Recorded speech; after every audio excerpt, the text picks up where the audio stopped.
Welcome to the place where we take your music, we listen to it, and we hang out. Happy days, getting lace. Roll another one, cause we're gonna have some fun. Don't forget to follow any of our affiliates mentioned in our shows. Roll another blunt, cause we're gonna light it up.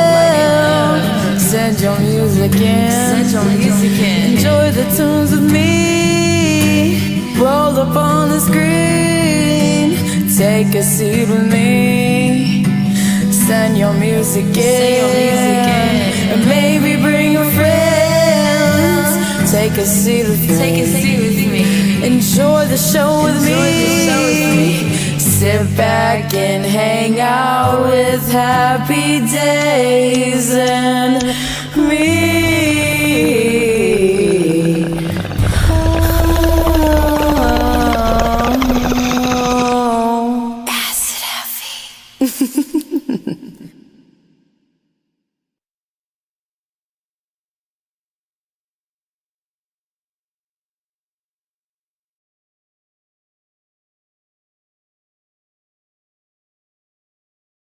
Am I here? Yes. Okay.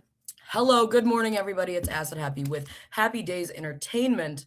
I see Awkward Fawns already in the comment section. Hello, good morning, beautiful. Today, we have an amazing episode. So, as you have been noticing, we've had a little bit of a hiatus with our episodes here at Happy Days. That's because we've been working within the community and organizing alongside multiple organizations local to Ohio. And today's episode, we are going to be highlighting one of the organizers working on one of the organizations here in Ohio. So we're going to say welcome and good morning to Ohio from Ohio50501. Hello, good morning. Hello, thank you so much for inviting me here. You're very welcome. So if you want to go ahead and I kind of want to know a little bit about your backstory. Not necessarily what you do with the Ohio 5051 right now, but kind of what was the inspiration behind it? What got you into organizing? What was your step forward into that world of activism? So, personally, I have always been interested in activism. I went to the Black Lives Matter protests in 2020, but personally, as a young person, I just had a huge disconnect of like how to actually get involved. Like that realization of like we all have the power as an individual to do something. Like if I want to see a protest happening, I can go do it and I can go organize one myself. And so really it wasn't until the beginning of 2025 when the 5051 protests started happening that it sort of just clicked for me. I went to that first one on February 5th at the state capitol, and then I got involved helping organizing protests down there at the state house. I've done some all over Northwest Ohio, so it's been really interesting to get involved with. That's awesome. So, did you have any influences growing up? Any, say, for instance, journalists or influencers that maybe had something to do with the way you see the world and the influence that you've had on the way you think? And, I suppose the access you've had to experiencing empathy for other humans. Is Yeah, there anyone that's taught you? that's a beautiful question. Thank you for asking. I would attribute a lot of my activism work to my grandmother. She has always been very left leaning. When Trump came in office the first time, I was a freshman in high school. And even then, she was very vocal about, you know, being against him. When Obama was president, she was thrilled to see, a Black man in office. So that greatly influenced me a lot. I also didn't grow up really religious at all, and I think that kind of influenced my views in a way. My mother was also very liberal growing up, so that really helped. But I would say another aspect is growing up as a queer person in a very conservative area. Definitely can understand that. Do you have any experiences from your development years that you would say participated in how you feel as well? I would say just a big part of it was my experience in high school. And former school years growing up. Just being around um basically a school of fully white conservative people. We didn't I don't think we had any people of color in our graduating class. We had maybe a couple that like went to school with us for a couple years, and that was it. So yeah, definitely seeing how they were treated when they did go to school for a little while was mind blowing, and I think even worse when they weren't there. The things people would say when no one was listening, or only their friends were listening. It was not uncommon at all to hear the N word at my school. So, just growing up in that type of environment really solidified that, like, we can't allow the world to be this way. There's a bunch of young people growing up, just reiterating what their parents are saying, sort of thing. And it's very important that we teach people that, we have our own consciousness, sort of thing. Yes, absolutely. Now, this is I'm just gonna kind of go on conversation here because this is a really good Mhm. topic. I kind of want to ask, do you feel like um our generation of parents has a big influence on why there are so many people that still hold on to that old fashioned, I guess you could say, supremacy type of mindset? Are you referring to like our parents' generation? Yes, like because we're Gen Z, so like Yeah. the generation our parents come from. Yeah. I would definitely say that attributes to it, especially if you're somebody who is growing up in sort of more like secluded community where everybody's parents feel that way, and it's sort of all you really hear and see. Um, so yeah, when you're not exposed to a lot of diversity or other experiences, like you've been saying, you really don't. Your brain doesn't have that forethought to think outside what you are experiencing, and you only have the ability to echo what you've been told. So I would attribute a lot of that to our parents' generation, but I don't want to blame it all on them either. Oh, I absolutely agree. Gen Yes, the Gen Xers. But there's a lot of Gen X in this movement. There's so many different Yes. ages in this movement. So um, I don't mean to accredit it to anyone's fault. No, no, and I absolutely agree with you, and that's a perfect point there, that there are people from multiple different ethnic groups, multiple different communities, generations, and organizations coming together right now because of everything that's going on. And I think that is a good point that you made, as well as to further say that it's right now is a really good opportunity to take advantage of that as organizers, to work together and get our different groups and organizations on the same page, trying to host events together, organize these events so that we can all get and influence our following and our people and our communities to participate in the greater good. Yeah. I gotta read that comment. The logo's in the way. Yeah, I was gonna say I was struggling too as well. Razorback says it messes with your head. Your elders aren't your elders are meant to guide and teach you. People stopped getting a proper example, or people stopped setting a proper example for the youth, and it shows. I definitely agree in some aspects of that, because lately I will say, and this is the reason that we have these organizers coming on the show to talk and stuff, because at the same time as we're losing the proper example for the youth, we're also making our own example for our peers. So we're trying to set an example for everybody around us, whether it's our generation, older generations, or the generations to come, because a lot of us in Gen Z already have reproduced, we already have children and families. So we have to kind of also take we have to take notice in that too when we're making these calls to actions and planning these events, that there's an entire generation of children out there still that will be growing up in whatever we create. Yeah, no, I completely agree with that. That's I think should be one of the bottom lines is that we aren't just fighting for ourselves, but we're fighting for future generations. Because that's kind of the whole issue of why we're here is that people before us didn't have that forethought. So it's really important that we fight for all kids and that we consider all kids to be our kids, sort of thing.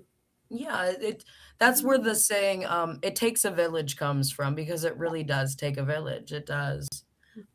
What are your thoughts on, when you organize your events, what are your thoughts on kids participating in your events if children are attending? That's a good question.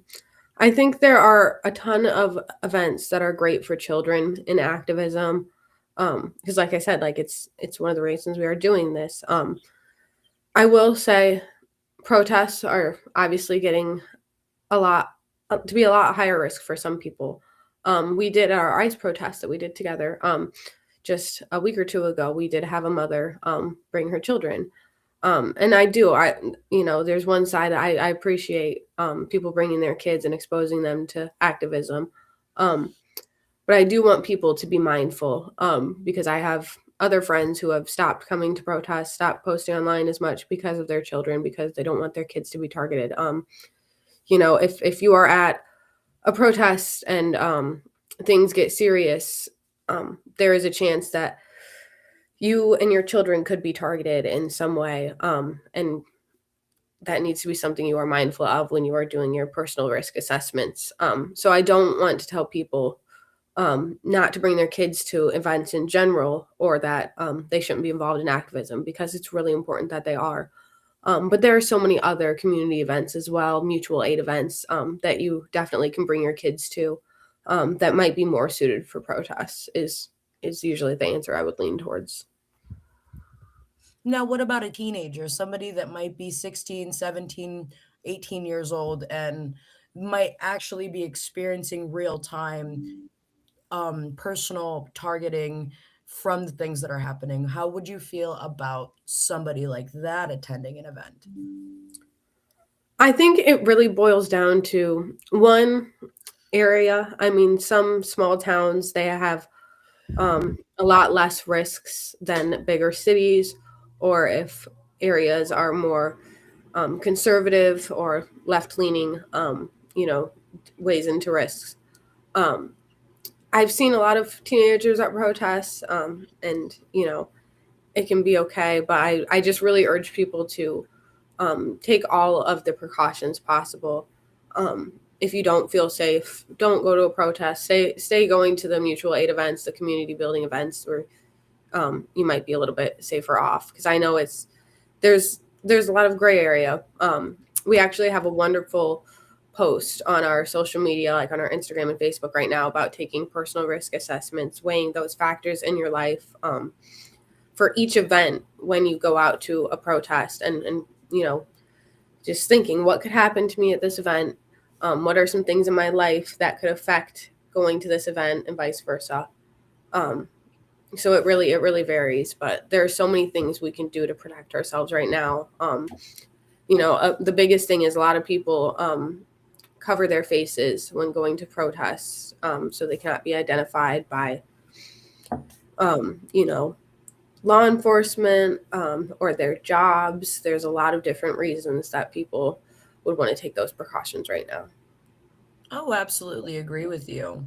Um, so regarding, organizing events right now and in the future, how do you feel about people taking those actions? And would you encourage people to do those actions to self protect their identity, and possibly even, say for instance something does happen and it goes wrong and there's gases released into the air that are bad for the lungs, you know, I think that I personally would encourage that. And I'm not, you know, I am asking, like, do you encourage that, or is it just something that you kind of?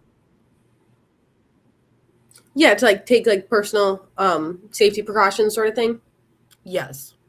Yeah, I always tell people, definitely assess your risks and take any precautions possible before you're going into situations because It does vary by instance. There have been a lot of protests that are very laid back, almost more like a rally. People aren't experiencing a whole lot of risks.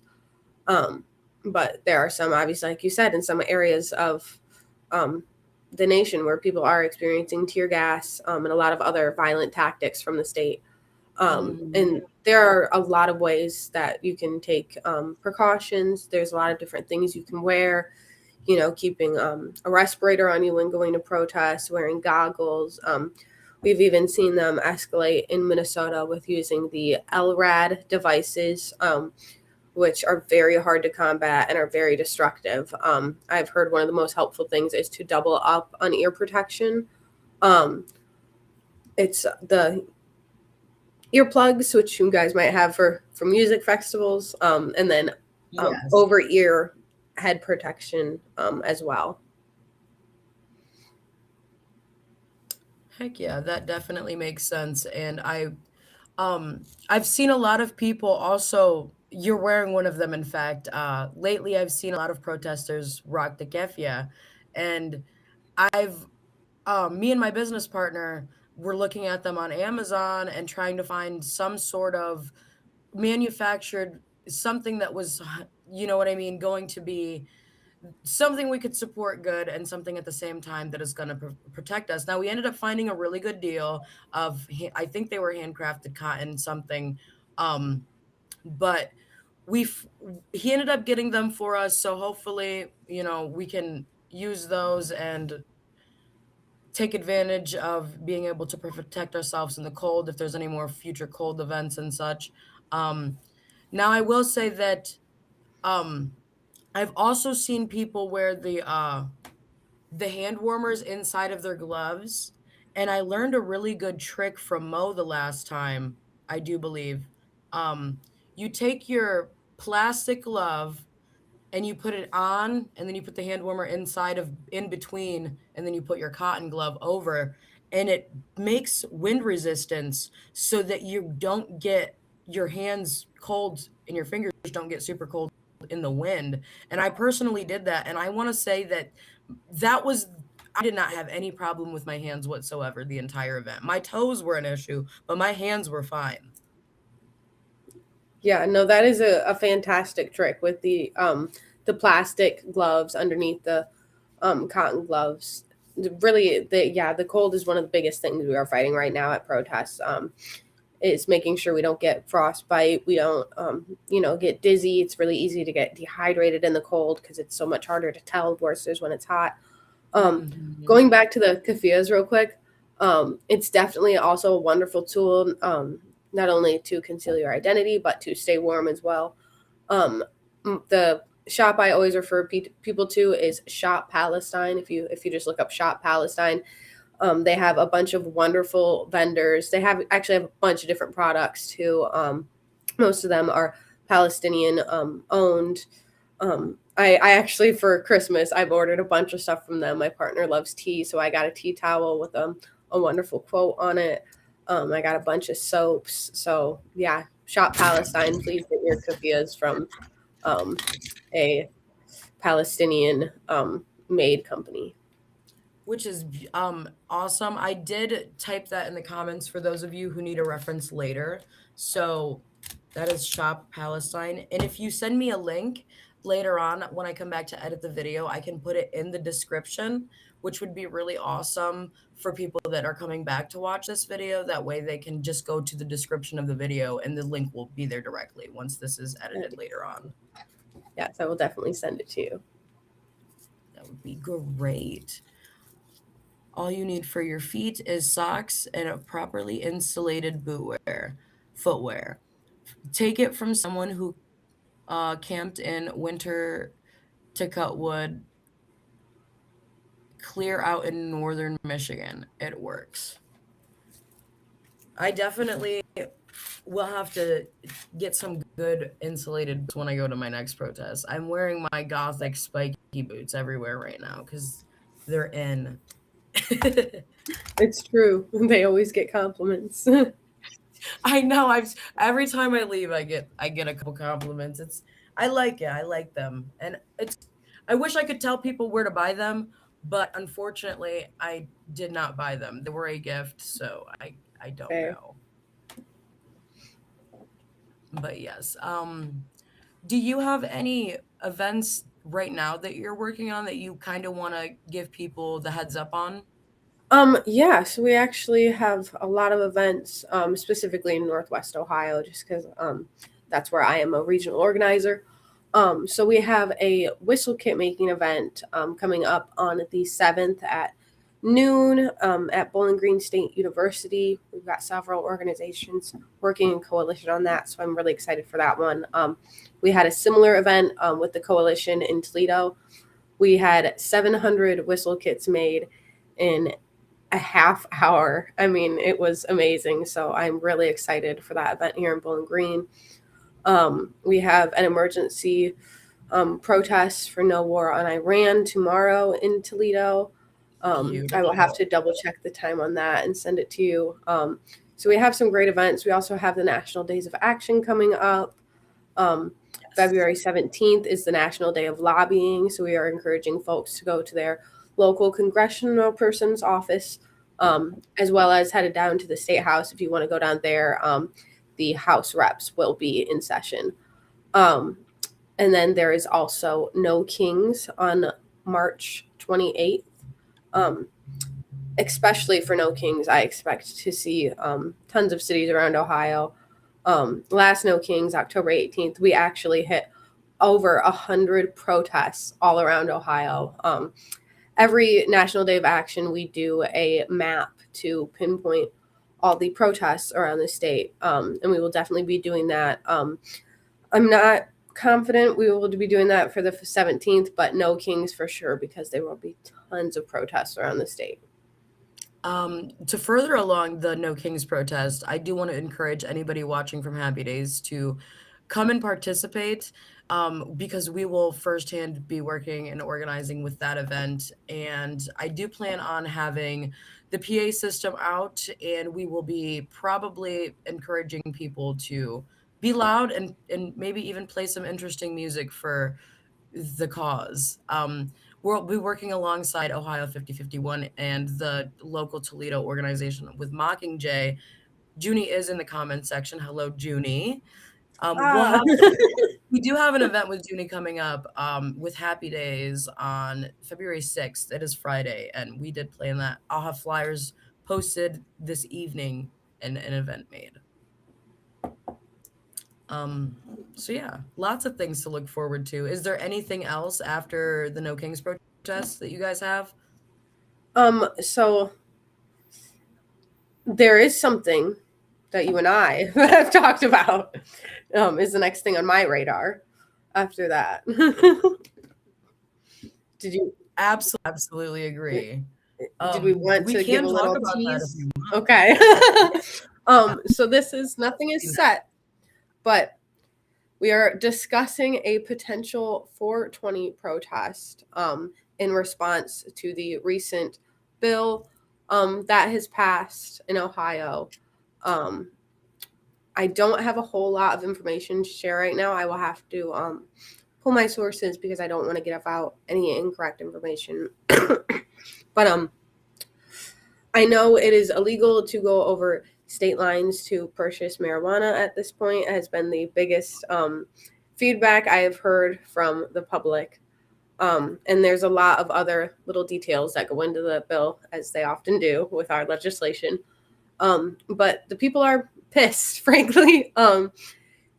We voted two years ago, 3 years ago, to pass legalization of marijuana in Ohio. And also, I just want to mention at the same time, we also legalized abortion. And those two things have both been under attack recently. So we feel strongly, we are the people's movement. And if the people want that sort of protest, if they want to fight back for our rights, then we certainly are all for supporting that. Now, on a another note, continuing on with that, a lot of people know that marijuana is used for medicinal purposes. And I also want to recognize that 420 is the Stoners event and it is the day or the Stoner holiday, yes, but it is also the day of Hitler's birthday.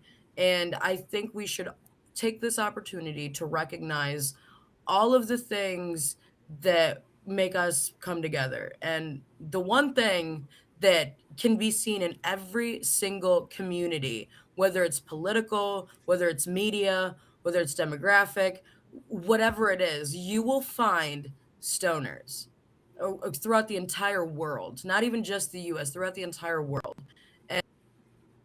And I do believe that being able to use a plant, Mother Nature gives us this plant, is a human right. I think for medicinal purposes, I think for stress relief purposes, I think that if somebody just had a bad day at work and they want to smoke, they should be allowed to smoke and they shouldn't have to pay ridiculous prices and high taxes because we're not allowed to go 20 minutes across state line and buy it for cheaper because it's all about financial gain, unfortunately. That's the It bottom really line. is.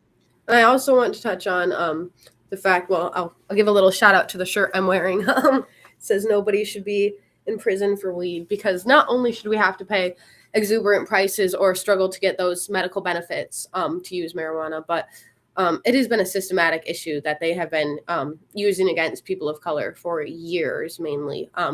It goes hand in hand with the industrial prison complex in America.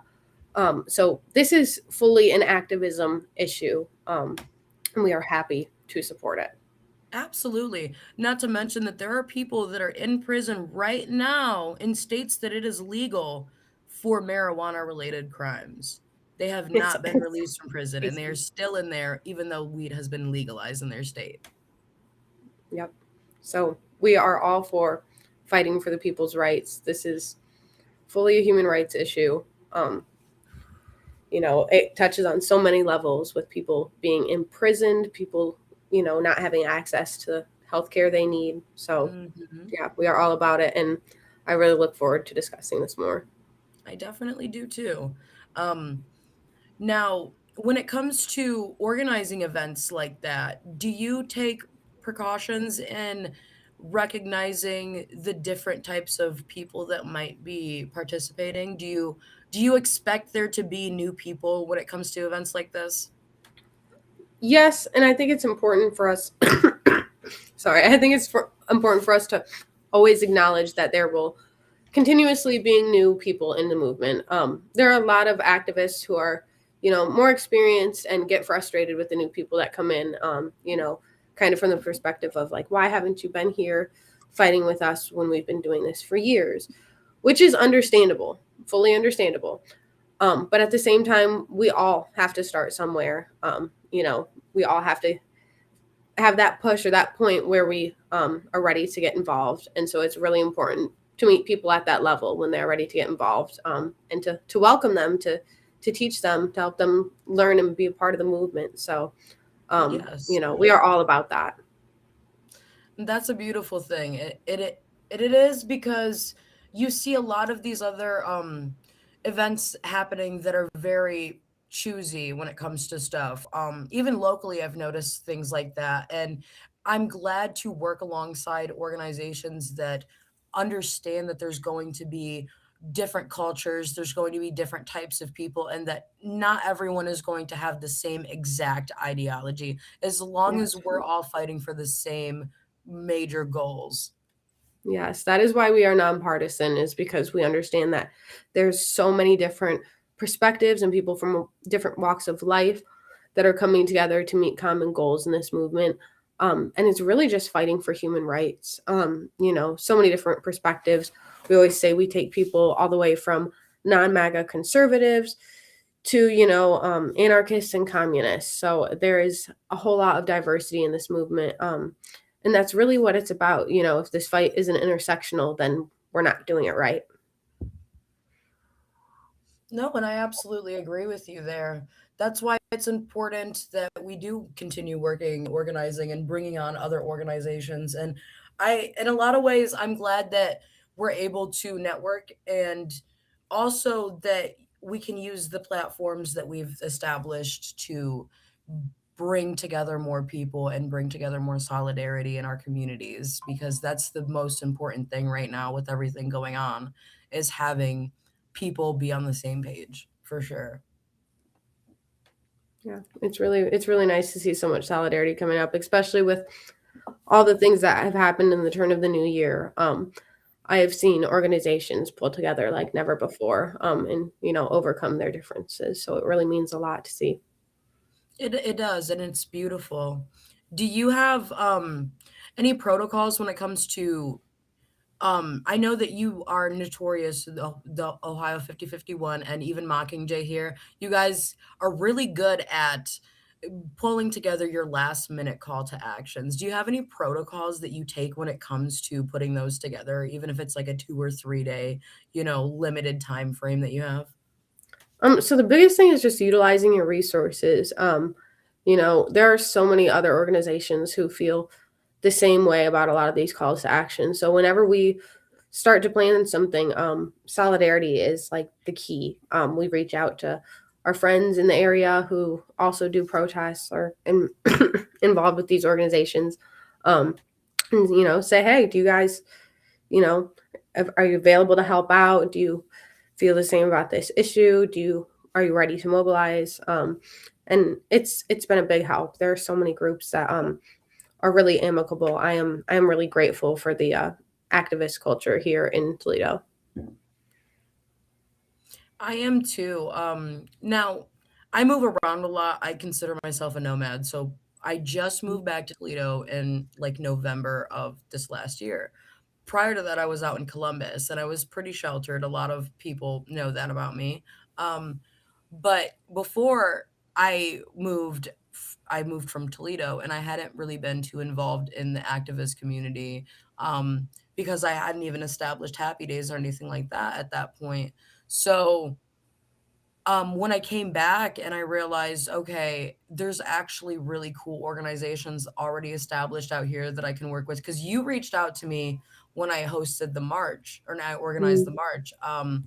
And that was like my big realization that there are so many communities out here that are right at the touch of my fingertips that I can become involved in. And you guys have quite literally taken me under your wing and basically helped me organize my own event, my own protest against ICE, because we did the march against ICE. Unfortunately, we didn't march because it was freezing, but we had a yeah. very, very good outcome. There was at Mhm. least 300 people there, and we covered a medium in the middle of Clayton Avenue, right by the high level bridge, and the entire front of that other street right there. We covered all of that, and it was an amazing experience. I've been really happy to work with all of you guys and to learn so much and to become involved in the community. And I've met so many good people out of this. So yeah, I kind of think I just went on a tangent there, but I just wanted to compliment you on that. So thank you. It's been Well, great. yeah, no, it has been great. And thank you for getting involved. This has been wonderful.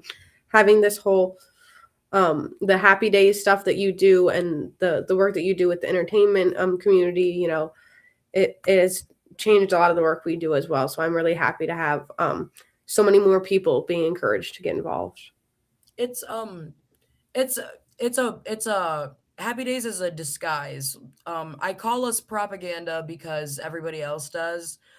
So I guess we're propaganda over here, but realistically, we just take the things that the media doesn't like and talk about them and expose them, whether it's artwork, whether it's real-time events, whether it's things happening in the entertainment industry that don't get light shed on them. Like we discuss Mm, all of the things and we're not shy to talk about them. And I think it's good to get the collective here involved with actual in-person events and starting to come into activists more than just for the music, more than just for the entertainment, but let's actually take our music, take our voices and our creativity and make something that wake people up, I suppose you could say. Is that's what I tell people, is that we're waking people up, we're waking the masses with our creative skills.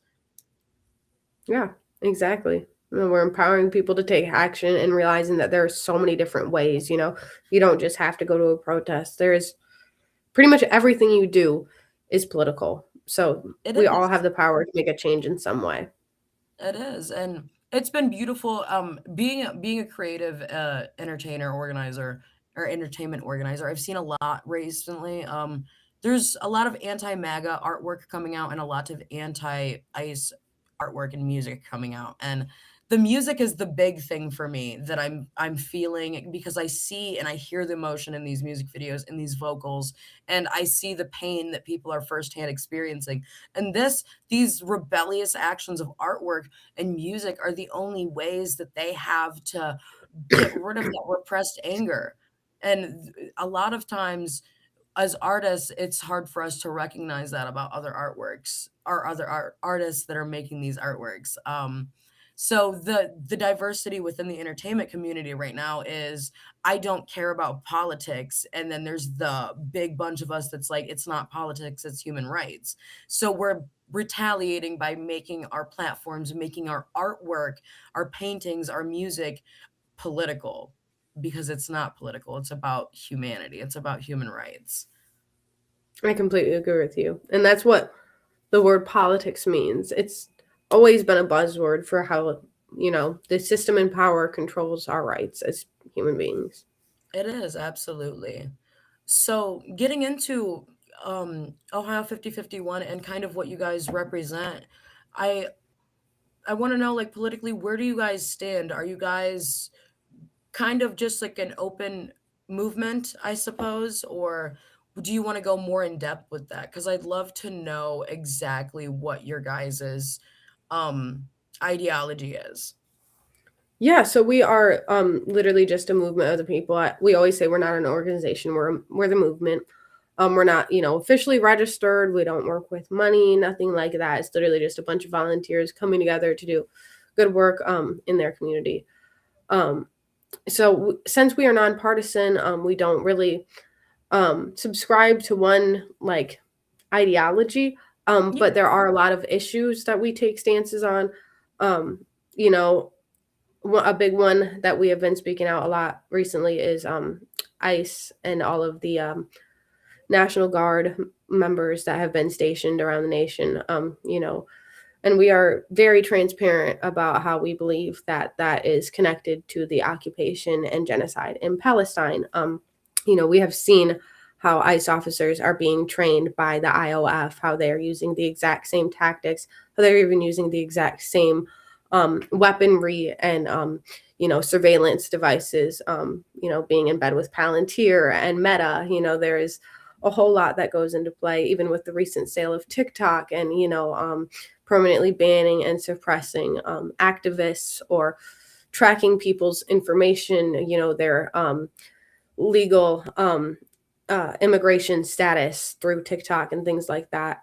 So it's really important that we realize this is all connected. And I think that's one of our biggest stances. But um, our big thing is that we are nonpartisan, and our slogan is uphold the Constitution, end executive overreach, and liberty and justice for all. So it's very broad, but that's on purpose because we really want to be inclusive.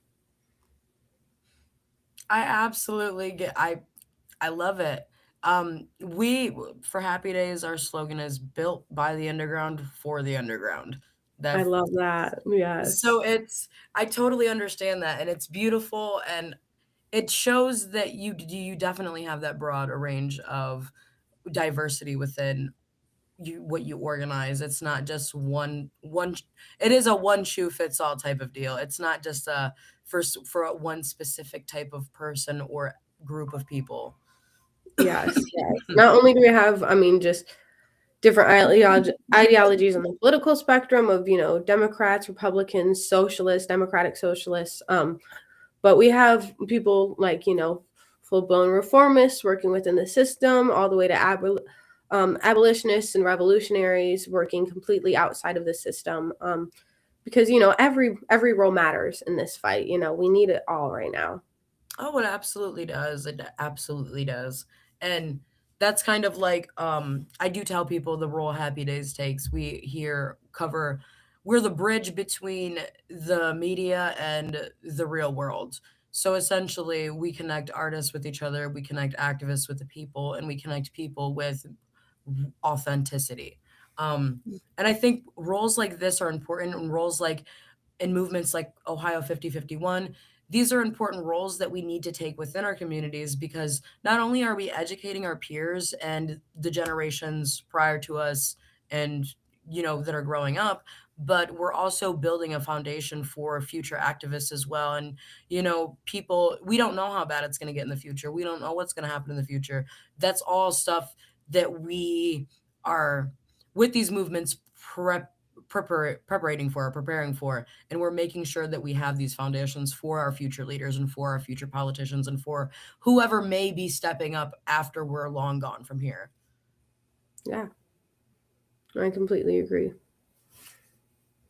Do you have any ideas regarding ways to get different organizations together? What are some ideas that you've done to, I suppose, get organizations together, get your communities together other than protesting? What are ways that you've noticed that work to get the community together other than protesting?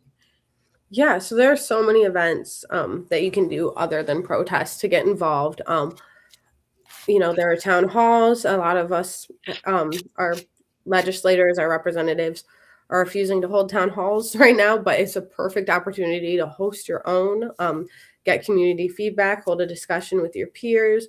Craftivism is a huge one that I've seen taken off.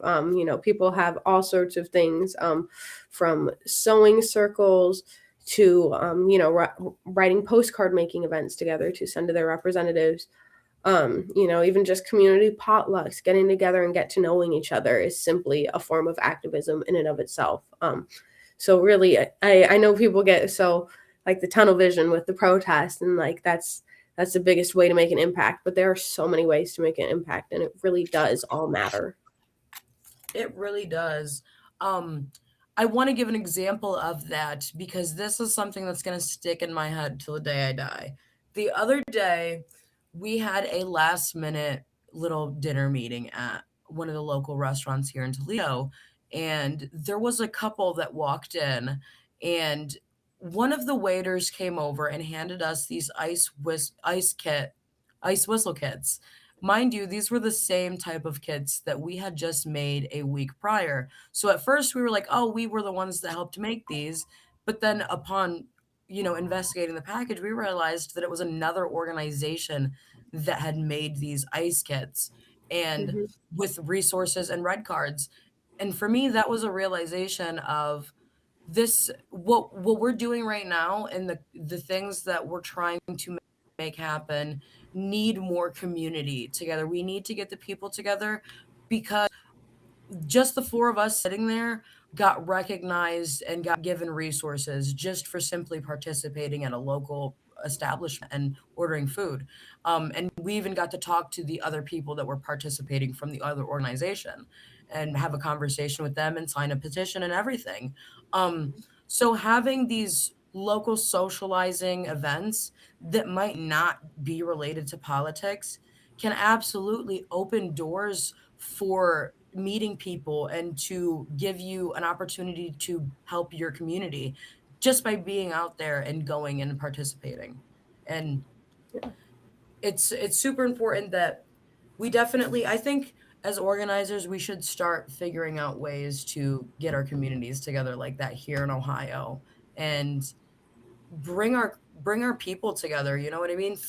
There's probably so many different artists and creatives and speakers and that are just hidden because they haven't had the opportunity to come to a social event because they're too scared to go to a protest, or so many different things. And s- this is kind of encouragement for others to organize your own events too, like in your neighborhoods and stuff. If you want to have like a neighborhood watch or something, you can organize a neighborhood watch and help your community like that.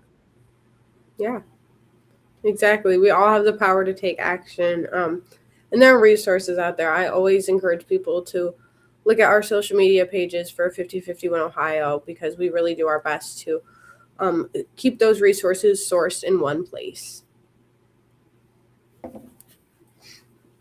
I'll be posting, if you guys have a hyper follow or a hyperlink, I'll be putting that in the description as well after this is over. That way people can actually go and check it out and um Perfect. get in touch with that and get connected.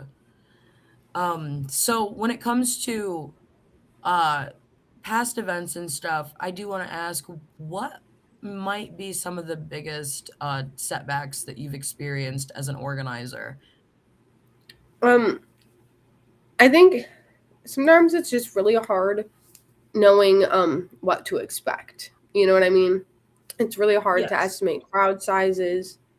It's really hard to estimate turnout or the type of turnout you get. You know how the people who attend, um, how receptive they are to your events, and what's going on at them. Um, so it's really been interesting because it's sort of always uncharted territory. Yes. Throughout organizing. But it's really important to take those risks and feel out the waters, because we all have to start somewhere. Um, but yeah, it's really just about knowing what you're getting yourself into, and being prepared for any situation. Oh, absolutely. Absolutely.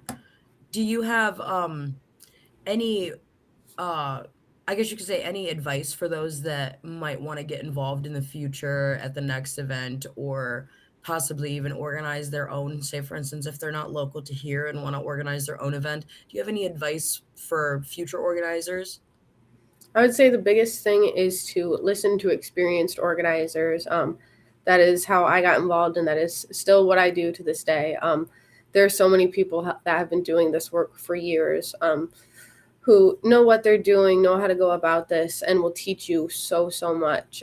Even if you're in a rural area where you're not, you know, maybe close to that many established organizations, reach out to the closest big city and talk to the organizers there just to get advice, have a baseline, because you will learn so much from them. That's great advice. And I can definitely say that I would follow that advice. I have personal experience, obviously.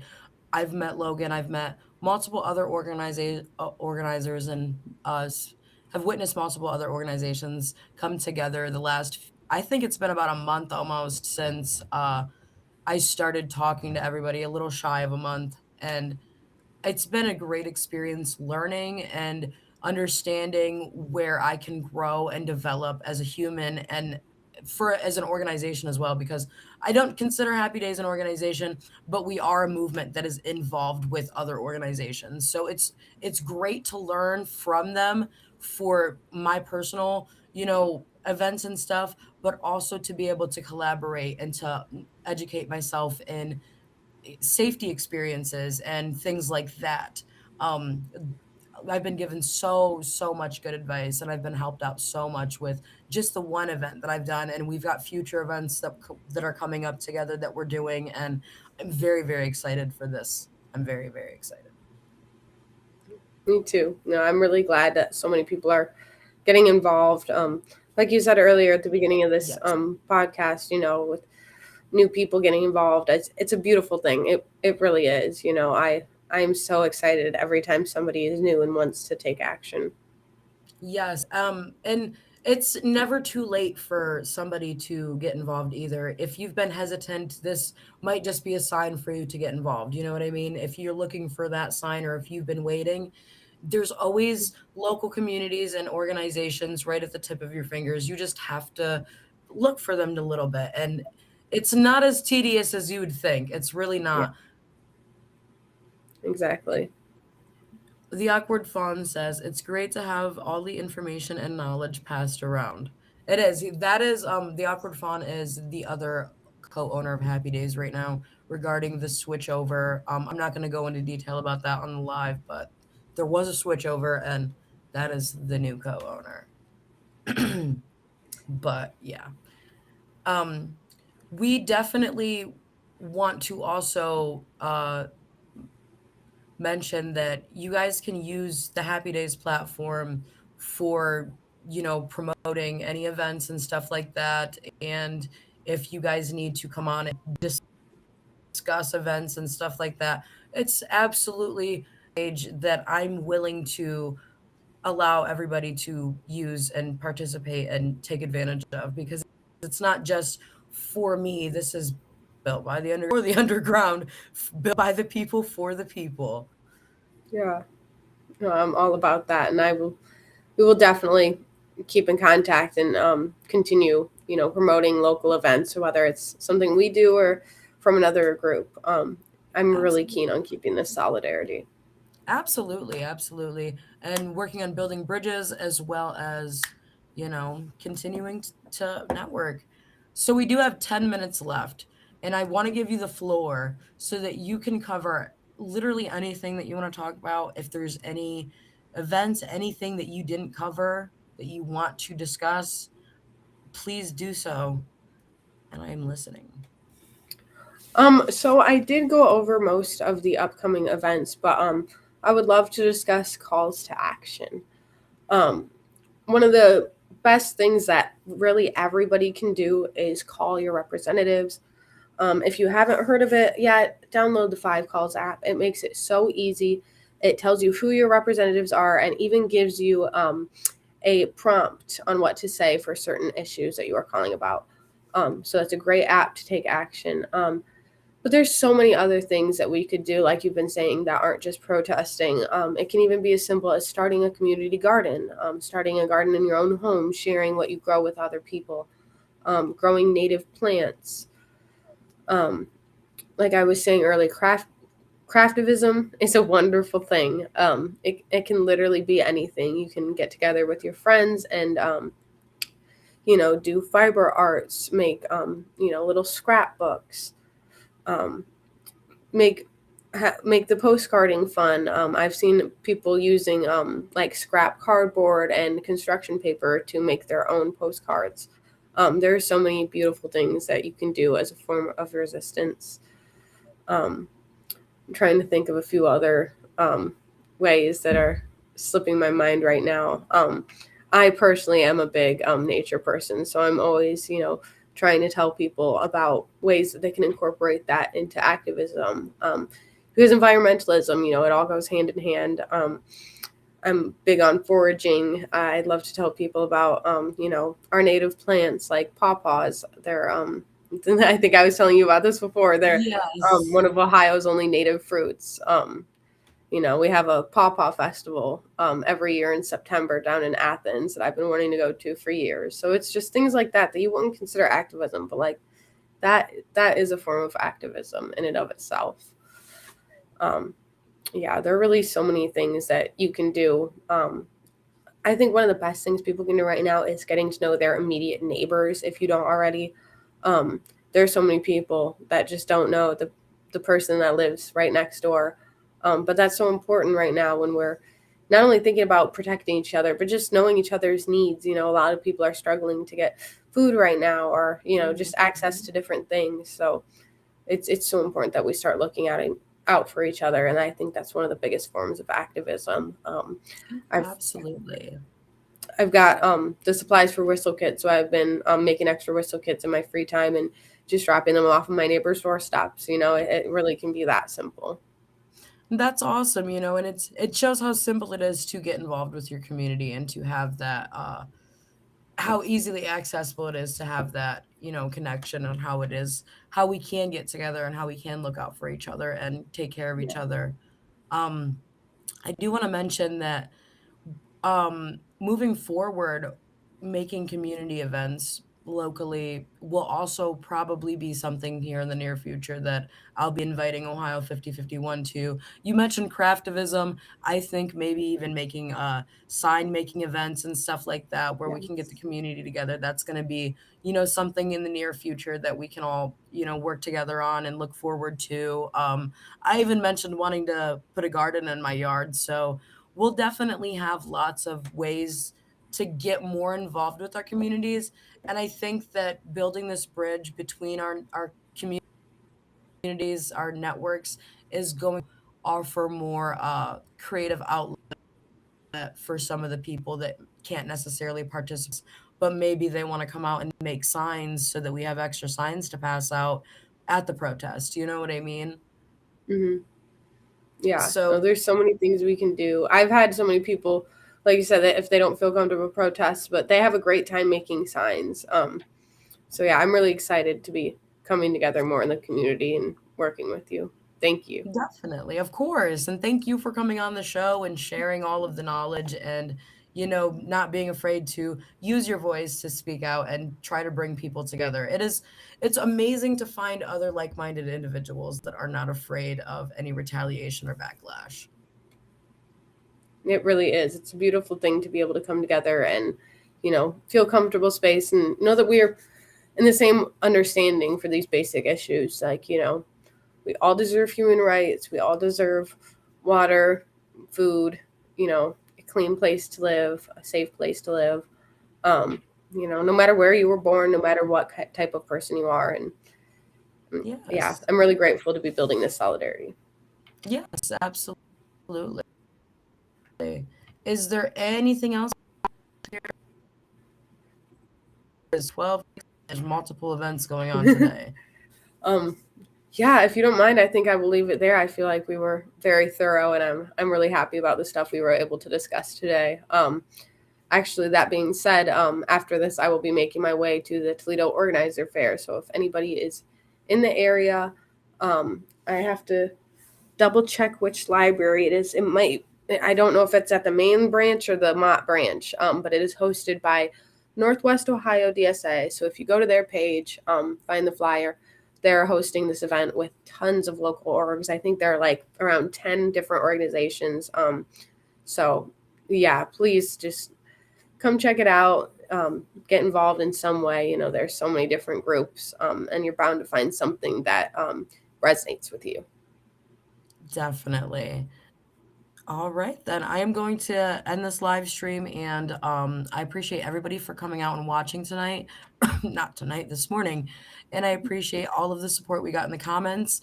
We will definitely be back with another episode, I'm sure, here in the near future, probably in the next few months or so, to keep everybody updated on things happening in our community. And we can also look forward to February 6th. Junie from the Mockingjay Movement, local to Toledo, will be on here discussing some of the things happening here locally. I love you guys. Peace and stay happy.